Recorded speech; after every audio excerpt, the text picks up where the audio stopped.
Planet Fitness makes millions of dollars because people just pay the $10 a month and never even go because they're intimidated. Wow. The hard part was, again, starting over. I had already put out, so many dollars. But I mean, like you said. Why do you think there's more of a push on just the spiritual aspect more so than physical? Because it's really one, like it's a holistic approach. Right. But why do you think? I think it's a matter of being comfortable. That's a bar right there. Yes. So if you want to train for speed and you want to get faster, what you have to do is you have to move faster. If you want to train for endurance, what you have to do is you have to go longer.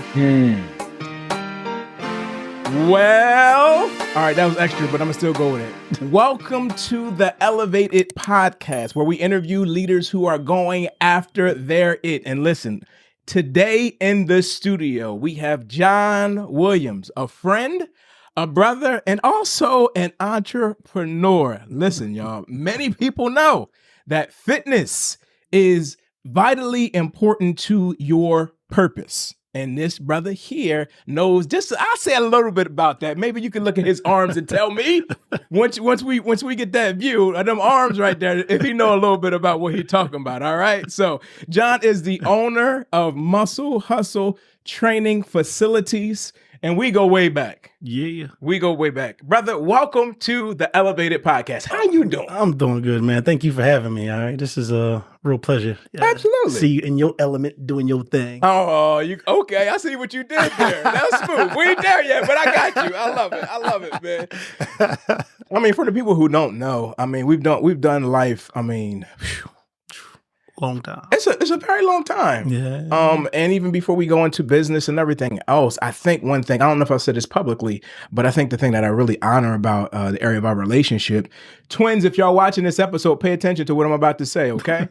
Is the fact that us growing up younger, I came from one aspect of life and ministry and church and different things like that to the church where your pastor is your father is pastoring, and it was kind of felt like the outsider as a kid, but you did an amazing job of making me feel like accepted. And then that didn't start there. Then you turn into like big bro, and that went all throughout life, right? Not only acceptance, but also like, yo, bro, you shouldn't be doing that. I mean, we ain't gonna get into all that, but the stuff I did do, close your ears, baby. I love you. Wife in the studio, the stuff I tried to do, all that stuff, all along the way, us growing up, we did life together, man. I mean, for sure. I know we going a little bit everywhere with that, but I mean, I just gotta take the moment to speak to like brotherhood, man, like the vitality and the power of that, man. It's a blessing for sure. Where'd that come from in your heart? You just grew up like this. I'm gonna just cover my brothers. Where'd that come from? Man, it's I don't know, but I feel like the perfect verse that fits me is there's no greater love than this, one that's willing to die for his friends. And that's just how I've lived my life. I've embodied like that. You know what I mean?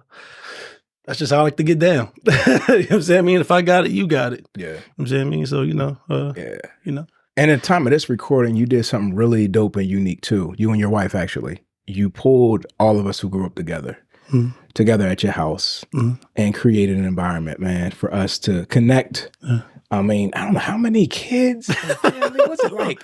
I think so 38? 39, 38 years, so something like that. Yeah. What? From 11. From 11 of us who grew up together.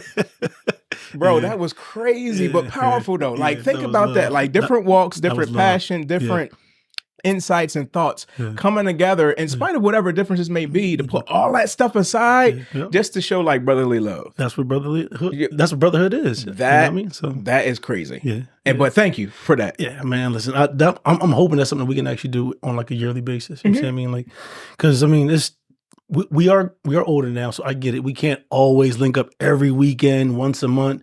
You know, people got businesses, podcasts, multiple businesses, preaching, you know what I'm saying? I mean, work. So it's like, I get it. Young babies that we might hear in the background. You never know. It's a baby in the studio. All right. Right. Yes, so, sir. So people gonna need their rest too. You know what I mean? It might just be like, I got this one day and I gotta check out for a minute. You know what I'm saying? So I get it. But I'm hoping at least once a year, man, we can do that. Absolutely. I'm with it. We with it, right? Yeah. All right. You heard her in the background. That's the missus. So tell us a little bit about who Jon is. Let's go like childhood. Let's just go there. Like Jon Williams as a child. Like Jon. Who's Jon? Ooh, as a child, Jon was that dude that if you told him he couldn't or shouldn't, he did. He was that dude. I mean, you know, I don't know how else to say that. You know what I mean? I kind of got a feeling that's the same dude I'm still sitting across to. I don't know. I mean, was that just child? Because our favorite ancient text, the scriptures, like also say when I was a child, when I was a child, I thought I was a child, but I'm a man, I put those childish things away. But I think this is something that hit you like all the way through. I don't know what. Hey, you know what? Old habits die hard. You know, so like, okay, so I mean, let's go with that a little bit. I mean, so somebody say you can't do something. What is that like connected to? Like, you feel like people told you that in childhood, things that you couldn't do? Oh, for sure. Like what? I mean, so the number one, even you know, asthma and everything aside, it was always like, you're the pastor's son. You can't and shouldn't be doing that. I'm like, don't nobody never tell the fire marshal son he can't play with matches. You know what I'm saying to me? I'm like, so yo, this don't make sense. You know what I mean? Like, don't nobody never tell the doctor's son he shouldn't smoke. You know what I'm saying to me? You know, like, nah, you're the doctor's son. So it's like, why do I get my life put under a microscope? All right, okay, cool. Well, y'all want to watch? I'll give you something to watch. Shout out to the PKs who might be watching. Again, twins. Some of this stuff you can take from Uncle Jon. Other stuff, we'll talk about that stuff later. But I mean, Lanisha could identify with that PK life as well. Yeah, man. Yeah, that's unique. It's so you've had like a microscope. You feel like on always, your man. It's crazy. You know, even the times when you think nobody's watching, trip. Wow. I promise you, somebody gonna start laughing. You know what I'm saying to me? Like, it's always somebody watching. So wow. You know. So childhood, you're told, you know, I can't do this, I'm not supposed to do this, so forth and so on, and getting from that area. Yeah. You've had a supportive family all throughout life. For sure. So shout out to the Williams clan. Love y'all. Williams Mafia, baby. Yes, love y'all. So growing up, you know, teenage years, so forth and so on. I mean, were you always, I just want like a good kid? I mean, what? Talk to us a little bit. Jon? Potentially a good kid. Potentially a good kid. You know what I mean? You know, got good grades, you know what I'm saying? You know, made honor roll, you know, did all the things I was supposed to do. And, you know, then just like Dr. Jekyll, Mr. Hyde, I had that little switch. Let's just be real. We were sneaky as kids, all right? Let's just put it out there on the Elevated podcast, all right? You know what I'm saying? We were sneaky, right? But we knew how to put it on. Right. That's the part that makes me nervous about being a parent. Listen, I tell my wife all the time, I know Sailor's gonna be one of them like wordsmiths, like chomping them word games with me.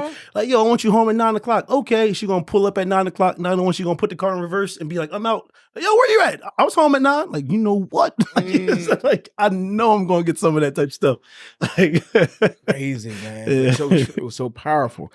So this fitness stuff, like, where did that play? I mean, were you an athlete? What did you do? Yeah, I always had some type of sport. Crazy. My parents were like, you got asthma, so you can't play football. But then they let me play soccer.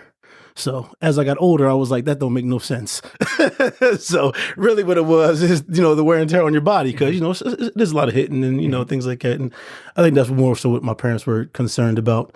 You know, back then there was an inhaler called 𝐓𝐴zmacort that was like a little dosage of steroid. Okay. And it made your bones weak. That's why I constantly was breaking stuff.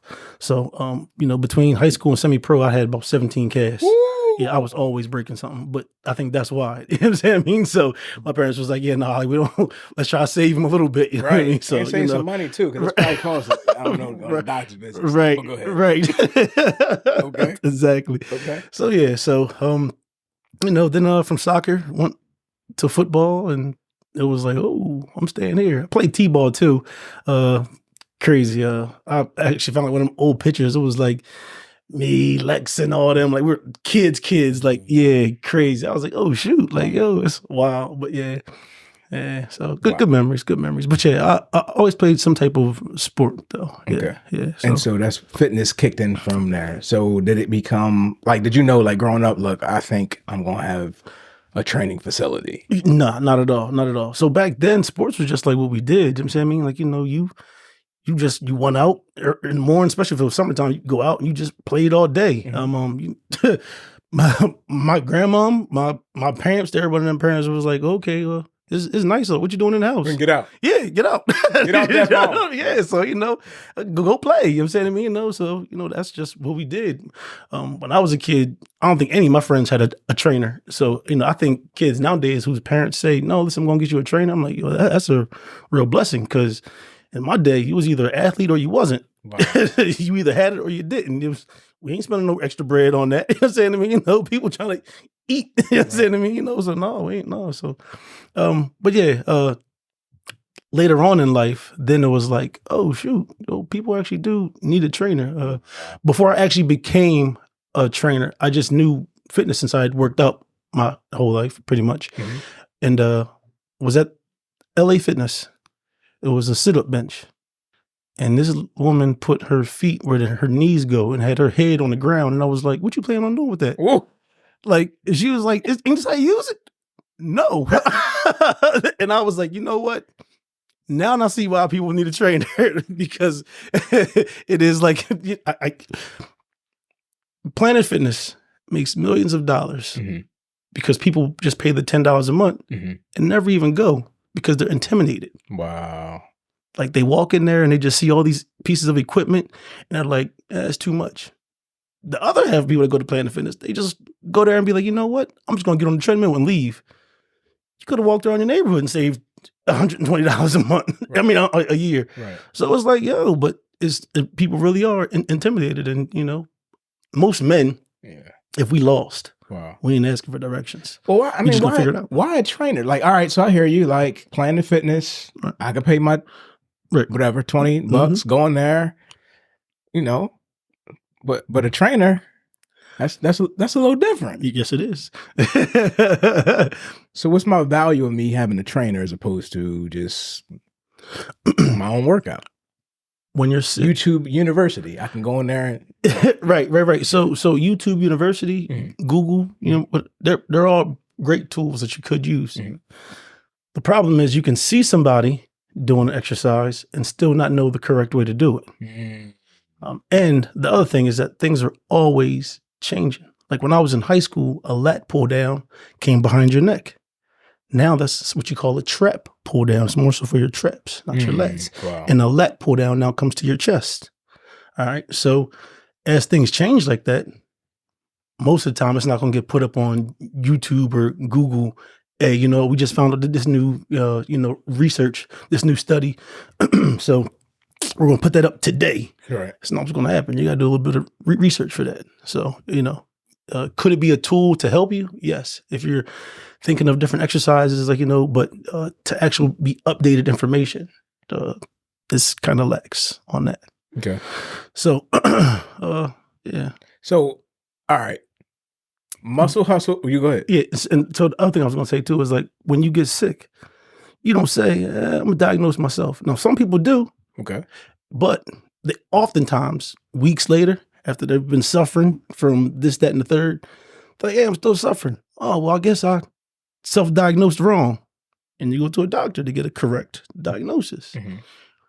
In fitness, when you don't know what you're doing at a gym, people often wonder, like, yeah, well, I don't squat because, I got bad knees. Well, squatting is good for your knees.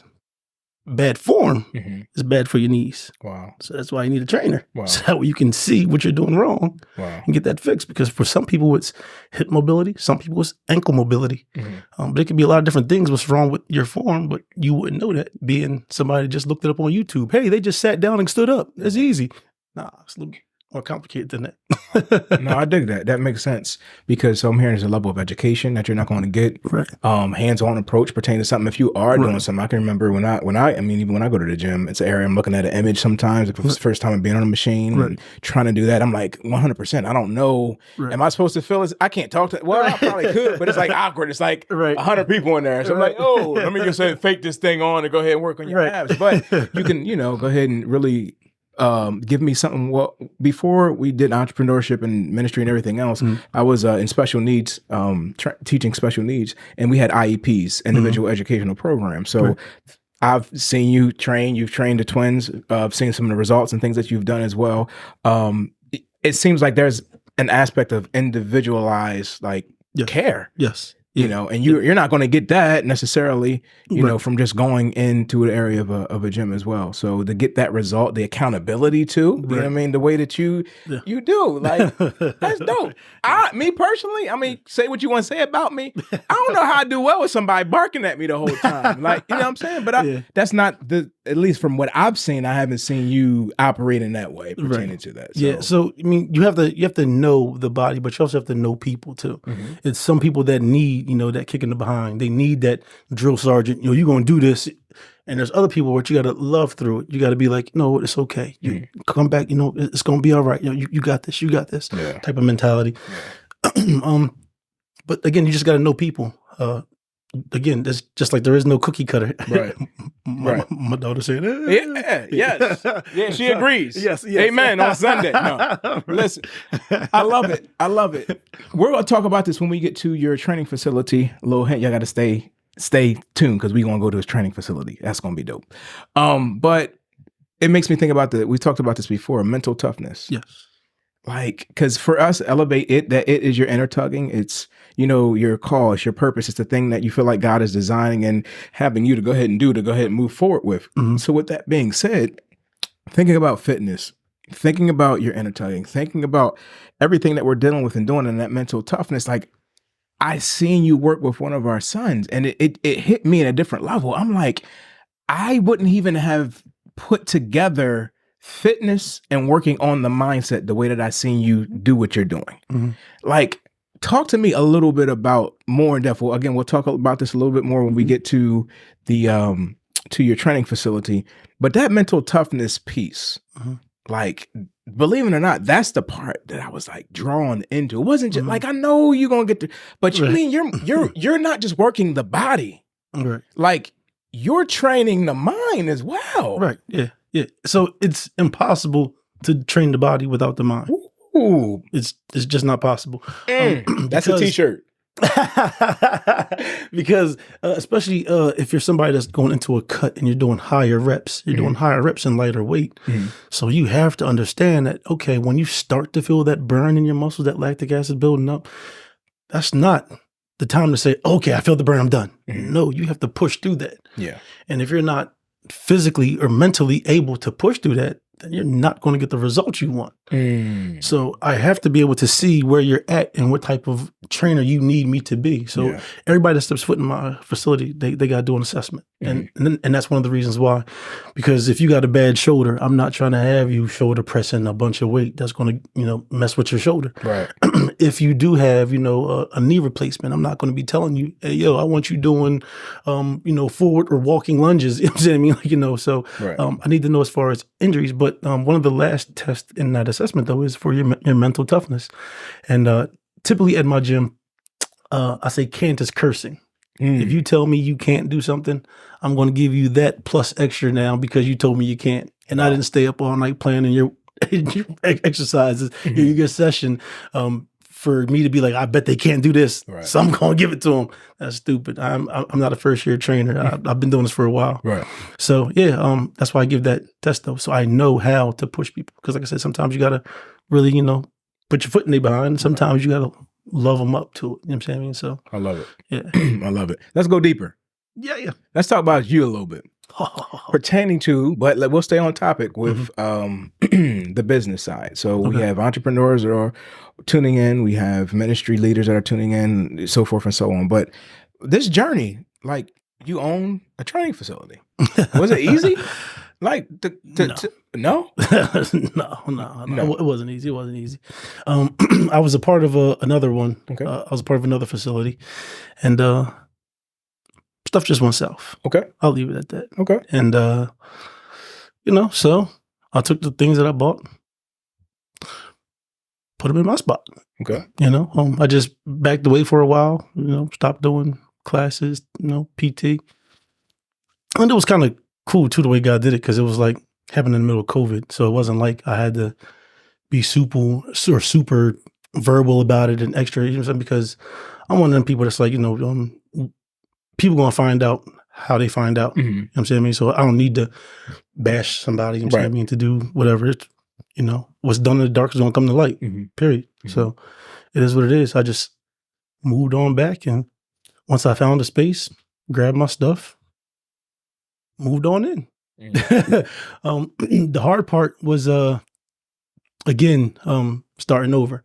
I had already put out, so many dollars. But I mean, like you said, God got us, you know what I'm saying? I mean, so I definitely had to stay prayed up, you know what I'm saying? Because, I had temper too. So, you know what I'm saying? But yeah. What about mindset though? So let's go with that because, okay, you leave a gym. Again, we're not going into all the details of all the other stuff, respecting different things like that. But mindset, new gym, you could have been like, I'm not going to do anything, right? Right. I'll call that an area of a tugging, right? Like I could go back to what I was doing. So it's crazy because one of the things that I kept thinking about was the people that I train. I'm like, I'm kind of leaving them stranded. Okay. You know what I'm saying? I mean, because I'm going from Planet Fitness to LA Fitness, training people in my basement, doing this and the third. But it was like, I still didn't have all of the people that I trained because it was like, I'm not bringing everybody to my house. That's just one of the type of people I am. You know what I'm saying? I mean, like, not everybody coming to my house. So, it was kind of hard. And I just kept thinking like, man, like, like I know people are like, hey, like, what's going on? Where you at? And this, there. And I'm like, just bear with me for a little bit, And so it was definitely rough mentally, you know what I'm saying? Because like I said, like you're at a loss and you want to do something, but you're not really in a position to. Yeah. You know what I'm saying? So, but once I got into that door, I was like, okay, cool. Like, let's go. Right. You know what I'm saying? So, I'm a firm believer that you don't have to have the finished look to start. Wow. So, the walls wasn't painted. Right. I didn't even have all my machines up.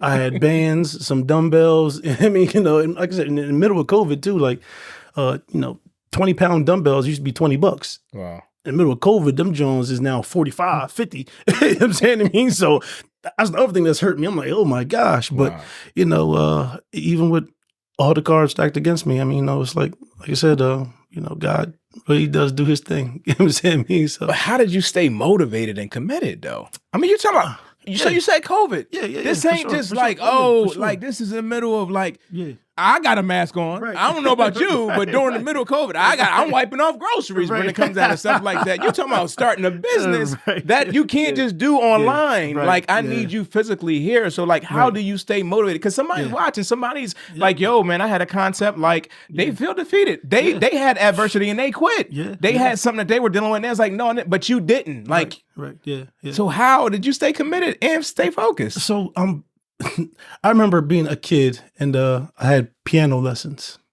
John playing the piano. Y'all see my face? I had piano lessons. So my dad being a musician, I always heard like a lot of music, you know what I'm saying, man, growing up. That's why I even now, like in my gym, you will hear country music, you will hear classical, you'll hear jazz. I call it elevator music, you know what I'm saying? Because people are like, what is this? This ain't workout music. You're right, it's elevator music, but it's okay. We're gonna let it rock. I play it all. I listen to it all. And I heard this one song, man. I was like, yo, the piano sound crazy. Like, I like that. Well, 2 lessons in, I was like, I'm over this. I'm over this. Put your hands like a cup, reach over with your pinky. I said, man, you know what? This ain't nothing like I thought it was going to be. I'm done. My mom, my dad was like, no, you ain't. You said you want to do this thing. You going to do it. Yeah. And so for about a good year and a half, I had to stick with it. And then they were like, okay, now you've put in enough time. What do you want to do? Yeah, I'm over this. Wow. And they're like, okay, all right. It was never something that I could just quit. Yeah. It was like, no, you asked for this, you're going to see it through. And I don't know, I feel like that puts a level of maturity in you, because I mean, I was probably like 2nd, 3rd grade, you know what I'm saying? But it does put in your mind, like, okay, like quitting is not an option. You know what I'm saying? Like, well, no matter what, I got to dig deep, gut check, whatever it might be, you know what I'm saying? But I got to go ahead and keep trucking this thing through. So, you know, you think about things like that, you know, things like where God is taking you from, you know what I'm saying? And it just gives you another level of thankfulness. Yeah. For real. So you're saying, if I hear you correctly, some things that was instilled in you as a child pertaining to that. Yes. So you weren't allowed to quit. Right. Even when you wanted to. Right. So those things kind of, but you still had the choice. Yeah. Like you could, I get, that's great. I love the story. Yeah. I'm with you.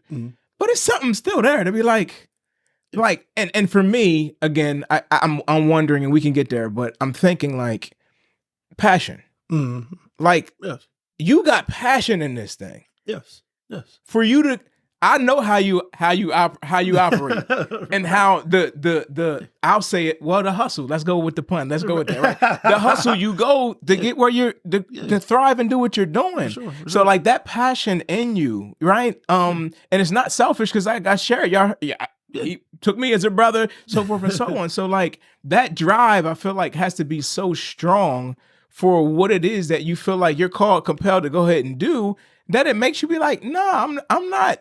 For sure. I'm not going to go ahead and do that. Man. And that does, you know, that is to happen from childhood, obviously, and going from there and not wanting to give up. Right. But you know what I'm saying? I think is it possible that you look at somebody and like, this is the way I am, as far as coaching. Like I can look at somebody and say, man, I hope this doesn't sound arrogant, but man, if I could work with them, I can help them reach their dreams.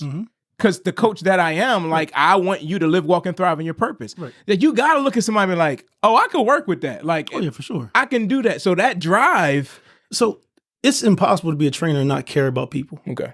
Because you're helping people get off medicine. You're helping people battle depression. Sign up right there. Right there. Come on, some pit. Oh, go ahead. So it's just not possible to be like, hey, you know, I'm just going to, you know, train this person and just, you know, that just be that. Oftentimes, especially if you're a guy like me who I'm a trainer, I got a business, but I also work. So my time is limited. So when I take my time and not work out myself so I can train other people, that's literally me putting your health before my own. Wow. And I don't think people get that aspect of it. You know what I'm saying? I mean, like, like I start early in the morning, I go to midday, depending on my work schedule, where I start midday and I go to late at night. So by the time it's me getting the workout, if I get one in that day, it's going to be about midnight. So it's like hard, but I think that's also why it makes me more passionate, because I'm sacrificing myself for you to stay fit, for you to reach your potential, for you to reach your goals. So I just, you know, I take it serious because I want them to know how serious they need to be taking it too. Okay. Does that make sense? It does. So it's not about just like not quitting, but like, no, this is for sure my passion. And on Saturdays at 12:30, I have the fellas come in, right? And that's my time to work out. I bring my boys in, you know, they work out with me. Yeah. And even then, I'm still not been like getting my workout in, because it's like, no, this is how you do that. No, this is how you do that. Fix your back. You know what I'm saying? I mean, like, no, pull through your elbows. Like, it's like, no, it's just what I do. Yeah. It's who I am. And it's what I love to do. So, you know, yeah. And that's good. That's good. That's good. So you got me thinking now. And so even processing this area of passion and fitness, as I've said before, it's not a Christian podcast. I am a Christian, so they're going to get Jesus. That's just who I am. Listen, you can't separate the two. I mean, right? I don't apologize for that. But I do want to go into like a church run really quick, because all I'm talking about is my experience. I'm not saying that it's everywhere and other people are like that. So go at me when y'all hear what I'm about to say. All right. Hold the comments. It appears sometimes, I think, pertaining to the area of Christianity, or maybe in other religions as well, that there's such a focus on spiritual well-being more so than physical well-being. You know, pray, we'll read, I do all those things. You know, do the live this certain life. Don't do this, so forth and so on. But I ain't heard a whole lot of sermons and messages on like fitness, like, you know, live this life this way, do this. I mean, and then certain cultures, African-American church, like something, and we don't know if you're going to get through that whole sermon because of that. So why do you think, just putting out that, why do you think there's more of a push on just the spiritual aspect more so than physical, because it's really one, like it's a holistic approach. Right. But why do you think? So I think it's a matter of being comfortable and used to what you're used to. But now we're in the age of information. Okay. So I feel like that's not an excuse. Deepest thing I ever heard, talking to a Muslim brother, and he was saying, pastors are supposed to be these wise, intelligent people, but they mostly are overweight. How wise is that if they don't take care of their own temple? I might have to drink to that one right And it really hit home. I was like, oh, you know what? You got a point. Like, you're supposed to be this brilliant person leading people, but then it's like mentally, spiritually, emotionally, you're sharp. You're on it. You know what I'm saying? Like, I've seen pastors preach their parents' funerals. Yeah. You know what I'm saying? Like, they're on it. Yeah. But then when it comes to physical, they're like, yeah, no, it's okay. And it's like, yo, to be honest, that's not biblical. You know what I'm saying? Yeah. Especially if we're supposed to be like Christ-like. Yeah. That dude walked about 40 miles a day. That's a lot of steps. Wow.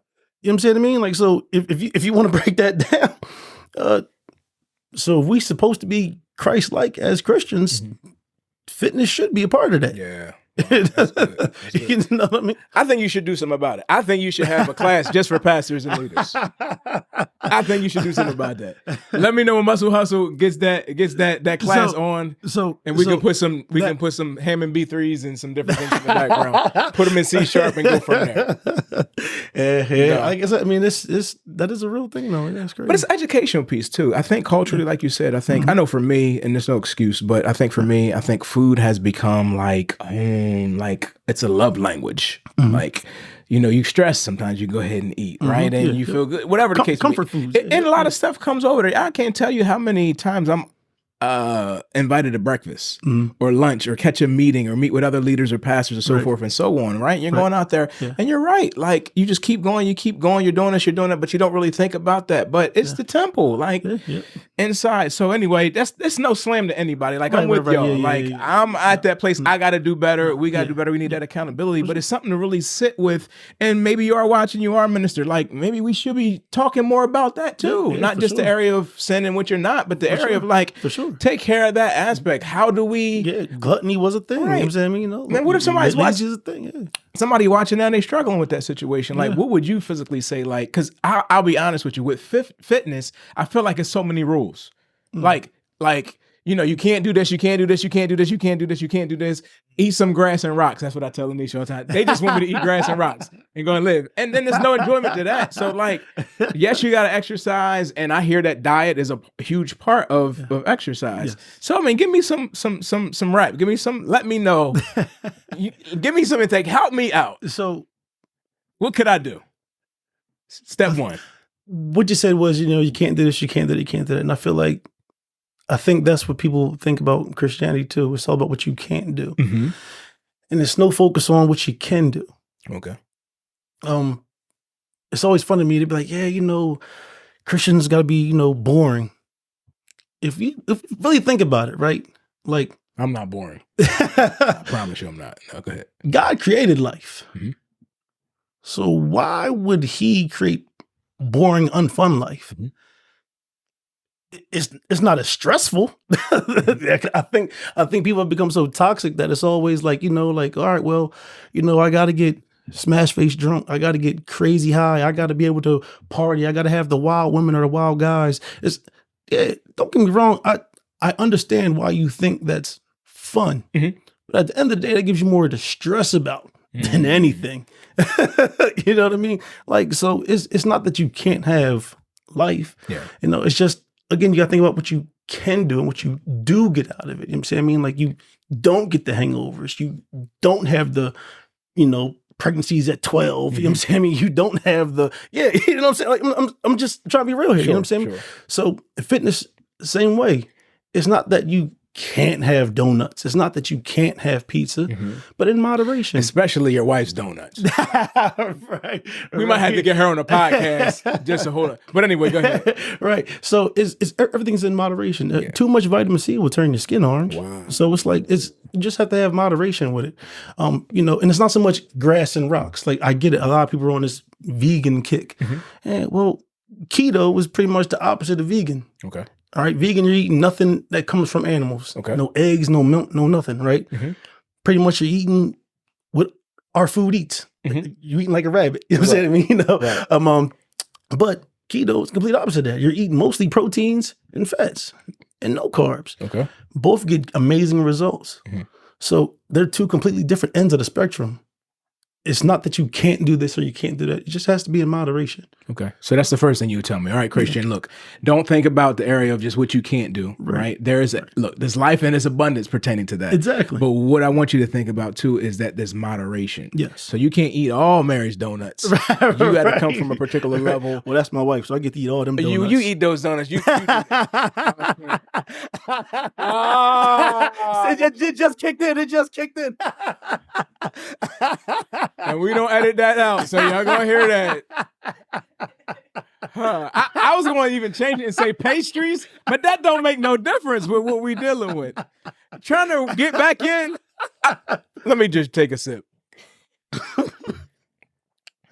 Anyway, you married. I can't say nothing about any of that. So, anywho, the moderation piece. Yeah. Okay, so all right. A person like me, this is real rap. Like you helping a brother out, right? Like I like sweets, bro. Yeah. Like that's the thing. Like, and I've heard like that's like area, but like that's a drug. Yes, it is. It is. Sugar actually lights up the same areas of the brain as cocaine. That's how addicting it could be. Woo! It's like people be like, "Oh, no, there's no such thing as a sugar addiction." Yeah, it is. Wow. You ever seen somebody on cocaine? Wow. It lights up the same areas of the brain. Wow. So moderation is pulling back from 3 donuts a day to 1.5 donuts a day. So you can scale it depending on how serious your goal is. Like I said, like most people aren't getting ready to get on stage tomorrow. You know what I'm saying? I mean, so you know, and even those guys, like that's about like a year out from your start date. You know what I'm saying? I mean, a year and a half out. You know, so yeah, you know, for you, you know, progress over perfection is the thing you'll hear common in the fitness industry because it's more so about the progress. So if you're at 3 donuts a day, or if you're at a bag of Sour Patch Kids, then just cut it down to 3/4 of a bag. Then cut it down to half a bag. I could do that. And then like it's not like you don't got. It's very rare that somebody can just stop something cold turkey. I know people that have, you know what I'm saying, but it's very rare. So, you know, excuse me too, I burped on it. You good, man. We'll get all that. We might edit it. We might not edit that out with your donut comment. Random question. How much you bench press? Oh, man. Y'all wanted to know. Let's just be real. If y'all seen the arms, you wanted to know. So in my prime, I was hitting 405 consistently. But now, like I said, like I might get about 3 workouts in a week. That's on a good week. So like I said, my fitness is really slacking, but I can still rep 315 fairly easy. So you know, that's good to know. You know, you have some people in your life you glad like you got friends in relationship with. You know what I'm saying? Like I appreciate that. God forbid anything ever go down. Like I know who to call. No, I appreciate it, man. Look, we're gonna do something I like to call elevate in your element. Okay. And so let's go ahead and get ready to take this journey to head to the Muscle Hustle training facility. Let's get it. And get from there. So we'll be back with another question or so, but let's get out there and see what it's about. All right? Let's go. All right. Well, this is the segment that we call Elevate in Your Elements. And we have been with Jon this far, and now we're in his element. You see the amazing training facility of Muscle Hustle. I mean, you got to see it. Pan, show the people what's going on, what we dealing with in here. What's up? Let's go. Yeah, right there. You see that? That's what I live. We need to take it back. That's what I do all that right there. No, not really. All right. So, bro, fam, I mean, we're here. And when I think of a gym, I think about like strength. I think about endurance. I think about motion and movement. So like, I got to ask you this here in your element. Can you tell us a time where you personally or business wise have had to endure, or you had to show that strength? And also, like, I'm gonna use your name or your business as a pun pertaining to this, but a time, and also like those steps you've had to do to, I guess you could say, strengthen that muscle, so to speak. So help us understand something that you've gone through and how you've endured and had strength through that. I would just say life in general. As a young age, I was diagnosed with asthma. And so the doctor told my parents, get him a computer, put him in a bubble. He's not going to be able to do nothing. A bubble? A bubble. Okay. I had crazy allergies as well. Even playing football, like I had to constantly take my allergy medicine because the grass would give me hives and everything. So I always had some type of malfunction, or not malfunction, but some type of dysfunction going on. I would do basketball camps. I had to carry a bag of inhalers with me. People stayed making fun of that. You know what I'm saying? It was just a lot. To take it forward, now I ran half marathons. I do 5Ks on the regular. I do Spartan races. I do Tough Mudders. Got a gym. I even have people doing with me now. They're just as crazy as me. So to me, it's just life. I could easily been like, yeah, I'm going to stick with this computer. But no, you always have somebody telling you what you can't do. Yeah. Or what you shouldn't do. Why you shouldn't be doing it. Yeah. But if it's really something that you believe in, it's really something that you love, go for it. Okay. You can't let other people put you in their fears. Their fears dictate your life. You have to, find a way to kind of be more mature than that. Yeah. See where they're coming from, because sometimes it's out of love. Okay. My parents thinking about my asthma, they weren't thinking, no, you know what I mean? We don't want him to succeed. Yeah. But it was just a fear that they had, and they had no clue that the body adapts to the stress that you put it under, just like any other workout. Slow down. The body adapts to the stress that you put it under. Yes. That's a bar right there. Yes. So if you want to train for speed and you want to get faster, what you have to do is you have to move faster. If you want to train for endurance, what you have to do is you have to go longer. So when you're training somebody that's weaker, what happens is muscles start to burn, the lactic acid builds up, and you feel like I have to quit right now because I just can't take it anymore. Well, in that moment, that's actually when the body's saying, all right, we're going to get stronger now because we don't want to go through this. The body's naturally lazy. Wow. So whenever you put it through something, especially multiple times, which is your reps and sets, that's when the body will actually change to it. Wow. That's why you don't get stronger from carrying groceries. You do it one time and the body's done. It's like, okay, well, we did that. It's okay. It's not that big of a deal.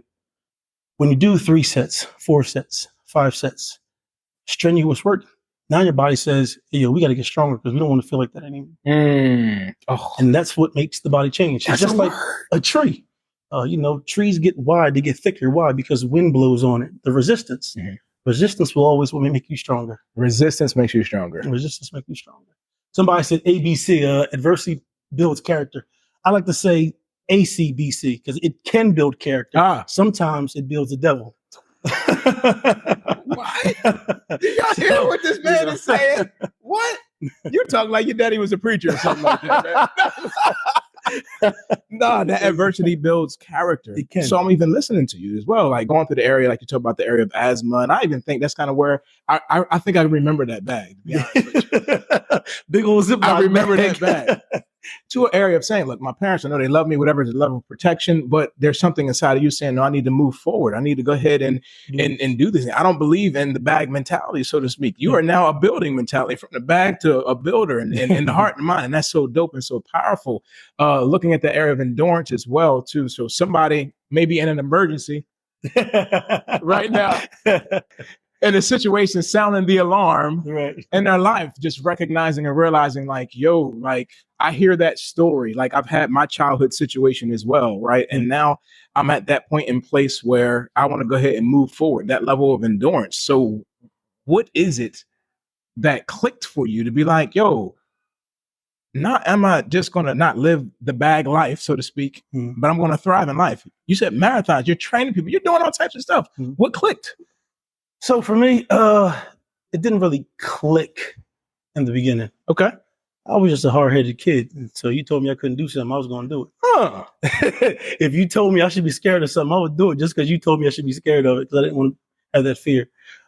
But shortly around like the end of my semi-pro football career, okay, I was in like this stagnant space, working every day, getting through the day, you know what I'm saying? But not being productive. I was going to stay right where I was at, just keep going through that same cycle, wake up, work, work out, sleep, you know what I'm saying? I came across the phrase where I was told the phrase, to be thoughtful is to be thankful. So I wanted to be thinking about what all I've been through in life. I mean, what was consistent, what was something I was passionate about. Yeah.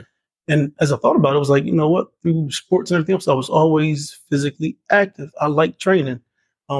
Even in high school, I took sports medicine with Ebb and them because I would get hurt, but then I want to fix myself. Wow. So it was like, oh, shoot, I could be a trainer. Yeah. And then it was like, oh no, this is something I can do. And then that's when it really clicked. But I mean, I had already done all the, fitness accolades then. I just wasn't training anybody. Yeah. And so that was just what made it click for me to become a trainer, because I started thinking back, like I said, of all the things that I was able to accomplish. Yeah. Running Broad Street. I remember the first time I told my doctor I was going to run Broad Street. The doctor was like, "No, with your asthma." Wow. No. I was like, "Oh, all right, okay. Yeah. I'm gonna do that. I'm gonna do that and more. Thank you." Thank you. Love Bobby Boucher said that's called tackling fuel. Tackling fuel. I love it. One more question before we end this segment and head back to the studio. When you were training our twins, you had said something to me when the first time that you started working with them. You said, "Look, at this moment, I'm asking them to do this." They didn't know it, but you said, "Because I want to look at their mental toughness." Yes. That was a phrase for me. It was new. Okay. And so what I started to realize is one twin, I won't say names, but one twin was busting it out in this way, another twin, and you didn't even go all the way in. You just kind of was gauging where they are. I want to know, like, how much does mental toughness play a role in our success? Huge success. Again, because there's always going to be that no. There's always going to be, you might get 33 no's, but on the 35th time you ask that question, then it's going to be like a yes. Okay. I need this loan to get this equipment. I need this loan to get this building. I need this loan to do whatever it is you want to do. Start the business, get the LLC, whatever it's going to be. And you're going to hear no eventually. But you have to want to keep digging. Again, if it's really what you want to do, how bad you want to do it. People often say, "Oh, you got to want it as much as you want to breathe." This, that, and the third. Well, man, people commit suicide all the time. So I don't think it's so much that you want to breathe, but I think you have to want it more than somebody wants to take it away from you. Wow. I think that means more, because then you know that I got to fight for this. I can't just get it and be okay with it. Nah, I have to fight for this constantly, because somebody's going to always be trying to take this away from me. Wow. Fam, I thank you. I thank you for that. And that's sitting with me, with what you're saying. How bad do you want it? And we have to want this. Oh yeah, for sure. We got to want that. What we say is for that sure. it. And it's not so much just to want it, but be willing to work for it. Want it and willing to work for it. Yeah, because I mean, if you ask 15 people off the street, just pull them to the side, like, "Hey, do you want to be a millionaire when you grow up, or do you want to be a millionaire in a couple of years?" Everybody's gonna say, "Yeah." Right. Wanting ain't enough. Right. But you got to be able to put the foot to the pavement, you know what I'm saying, and do the work. Wow. You heard it here. In the training facility of Muscle Hustle with Jon. He said, not only it's not about just how bad you want it, but are you willing to work for it? Elevate it, that inner tugging. All right. You've heard a story. You're going to hear much more. All right. We appreciate you. We're here. And we out.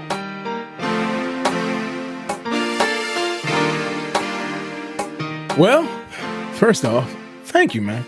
Oh man, listen, thank you. All right, thank you for having me. This is pleasure. Thank you, man. The training facility, the people we even had, we weren't going to get all that behind the scenes, but we I even met an interesting gentleman there that might be seeing this. I appreciate him. I have to hit him up if I ever need a lawyer. He might got my back pertaining to that. Or get him to interview. He had some questions. I thought about some of them questions he was asking me, but I wasn't gonna put you on blast like that. You know, you're an entrepreneur. You want to keep things good, man. But no, like I want to tell you, like I'm proud of you, man. Like really, like for going after your dreams, for having a training facility. And I mean, I just believe that it's more pertaining to that. Like, I love the spot, but I could see bigger, man. I could just see different things taking place. You got some things in the work? I mean, you know, I'm always grinding it out. You know, I would like to get to where you say entrepreneur. I feel like that's a level that I need to get to. You an entrepreneur, man. Nah. What you mean? So to me,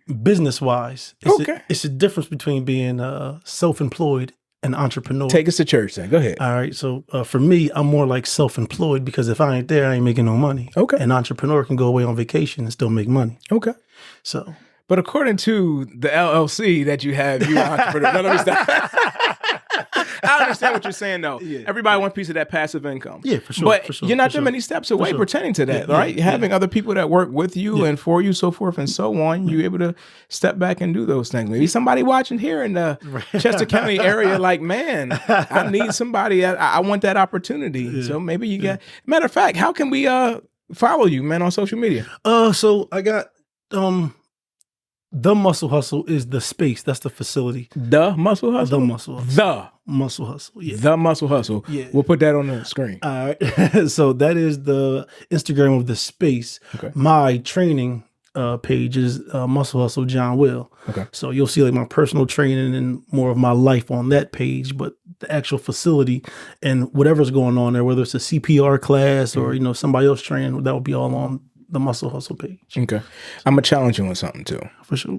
Because I was thinking about this. Like, I know in the area of the training facility right now, people who can be watching this all over the world. If they're not in our area, they can't directly get trained by you. Right. Right? Yes. We got to like position ourselves to do some stuff locally and globally, man. Yeah. Like, you ain't got to like a drink in the mix or a fitness, something like that. I mean, y'all can get some muscle hustle gear all over the globe. All right. Yeah. So I definitely got the apparel. I got the Scullies. I got the shirts. I got the sweatpants, you know. T-shirts, tanks, but I'm in the process of having an app built where, yes, you can purchase a program. And so on that app, what you'll be able to do is you'll be able to, one, book a class. Mm-hmm. You'll be able to book a session, too. And what you'll be able to do is say, you know what, hey, I want to purchase a 6-week program. Mm-hmm. And it'll be, you know, total body. Boop, you can go ahead and click it. Or, you know, some people, especially in today's age, they just want like something fast, quick, fast, in a hurry. So what you can also do is I have it broken down where you can purchase a chest workout. Like, you know what, how can I, you know, really just grow my back? I just want to, you know, do something different, switch it up. And you just buy a back workout or just buy a leg workout. So it'll all be broken down all on the app. So, you know. Good. So, yeah. We looking forward to that, huh? Yeah. Stop playing. Get that thing together that's, so we can. That's some of that passive income stuff. Absolutely. I'm good with that. Yeah. Matter of fact, let's talk about that off camera. See if I can go ahead and figure out how I can get a percentage of a little bit of that, little investment, something like that going on. No, I appreciate that, man. That's dope. So we have those social media handles. Yeah. Go ahead, guys. Like, follow, to stay up to date what Jon is doing. And so, like, again, I'm proud of you. Appreciate it, bro. Likewise, man. That's mutual. Yeah, absolutely, man. So I got one more question that I want to ask you before we transition to our last segment of 5 on Fire. Mm-hmm. But what do you want to leave us with? So again, let's wrap some of this stuff, tie some of this stuff up, right? So we've talked about the area of the mindset of, you know, the entrepreneurship that I'm talking about. Like, you've dealt with being told no, or you can't do this. You've dealt with overcoming. You dealt with adversities, starting all over again, and you kept going through. There's commitment, there's focus, all those things. Like, what do you want to leave with somebody? Maybe they want to start a gym. Maybe they don't. Maybe they're just here, just like, I heard your story, and what I'm hearing is that I can't give up. You know what I'm saying? Like, what do you want to leave to encourage and empower somebody with? First, find out what your passion is. A lot of people waste time trying to do too much. You know, they got that saying where you can be a jack of all trades, but a master of none. Find out what you're passionate about, and then try to then arrow in. Every bullet has a target. You don't just let off. You know what I'm saying? Like, even if you're shooting in the air, the air is your target, but that bullet's going to come back down and hit something. Right. So you want to make sure that, you're looking down barrel. You know what I mean? So that way, you know what you're aiming for. Yeah. Because once you know what you're aiming for, now you even know how to move. Ah, that's good. That's good. I try to talk to kids and I'm like, listen, like, don't just say, hey, I want to be a firefighter or, this, that, or the third.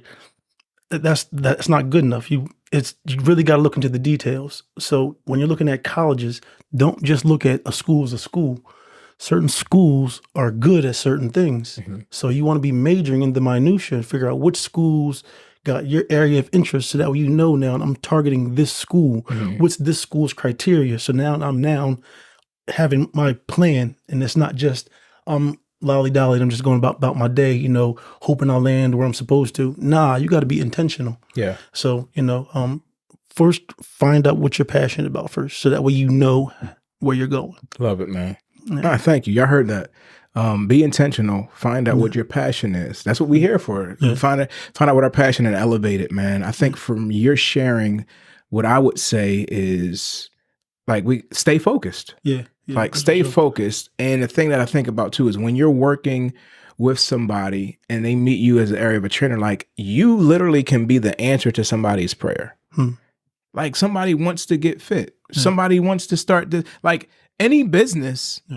They get paid because they provide a solution for somebody's problem. Right. Like you can be the answer to somebody's prayer. And I want to go deeper in that, but I ain't going to do it here. We're going to do that in that last segment called 5 on 5. So if y'all would allow me to go ahead and go deeper with this, we about to check out something we call 5 on 5. Let's go. Let's walk all in. All right. All right, let's go. This is what we need to know.